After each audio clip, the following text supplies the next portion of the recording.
just finished up talking about rates, ratios, and proportions, and really we've kind of talked about these types of problems. A scenario like this one: I buy 7 hats for $97.75. What is the cost for each hat? And really, it's nice and it's a practice to kind of get that. But when do we kind of use these things? Okay, when do we in the real world, I guess, if you will, use rates, ratios, and proportions? So we're going to do some analysis on this, and we are going to look and see when ratios, rates, and proportions, when they're used. We're going to look at it in action.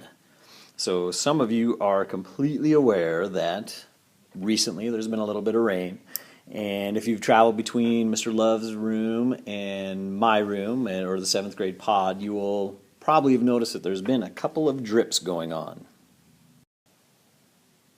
So here is what we're going to look at, that ratios, rates, and proportions in action. All right? We're going to try to figure out really a question. And that question is, if there's a drip and each drip has roughly 1 milliliter water, how long will it take to fill up a bucket? Okay?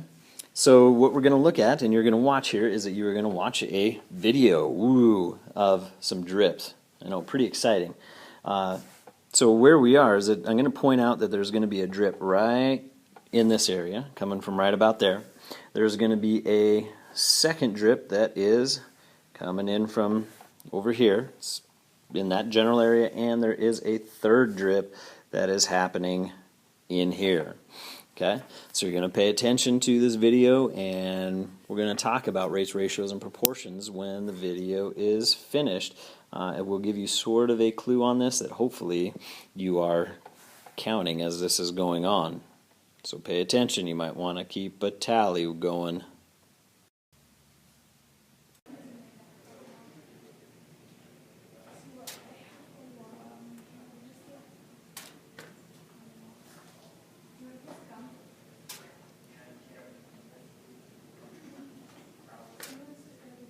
That one was simultaneous.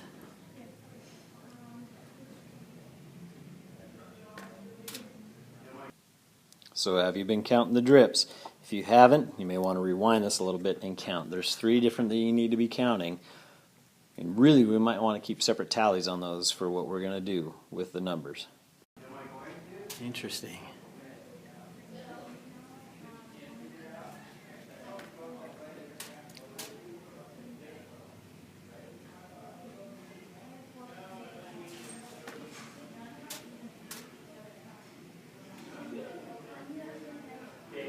There's drips on the left I'm not even filming.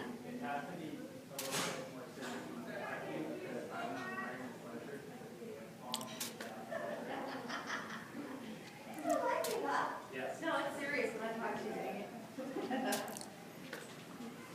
Very entertaining, Mr. Shepherd. Very much so. Too We're filming drips. Why? Oh, because that was cold, Mr. Marks. Are you doing times or what? Yeah, rates and ratios and proportionality. This is awesome. This is amazing. So, this is at the table or what? Yeah. We're filming. Shh. And his sandwich was on the table beside his lunch, so I grabbed it.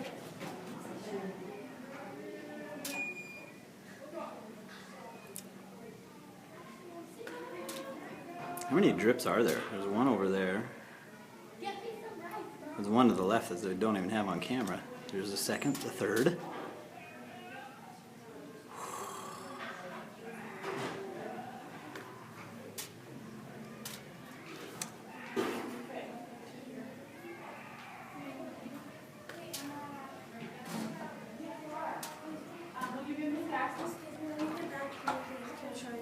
Yes, just wait patiently, please, Kayla. I just need one more, but I also need to find another student.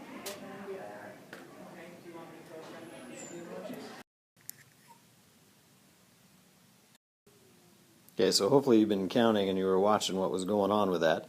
Gonna talk about where we could be doing some ratios with this, okay? We're going to call this over here, the one on the far left, drip number 1, in the center here, drip number 2, and over here, drip number 3. Okay, we can write ratios and calculate unit rates for those, okay? Some ratios to look at is what is the unit rate for each drip. So calculating unit rate for each drip, and really that unit rate, do we want to go from how many drips per second, how many drips per minute, how many drips per hour, all sorts of ways to go for each drip, and then we can compare those, which one is dripping at a faster rate, and then also want to know what is the total drip rate, I guess, if you will, for all of those. All right, about wraps it up. One more question that I'm going to ask of you on this, and we'll slide this up and out of the way, get it out of there, is this. And again, I'm going to just write this one out so that you can see what I'm talking about, is if each drip is roughly 1 milliliter of water, how long would it take to fill up a bucket? How long would it take to fill up a bucket? Okay, that's what we're going to look at as we move into proportions.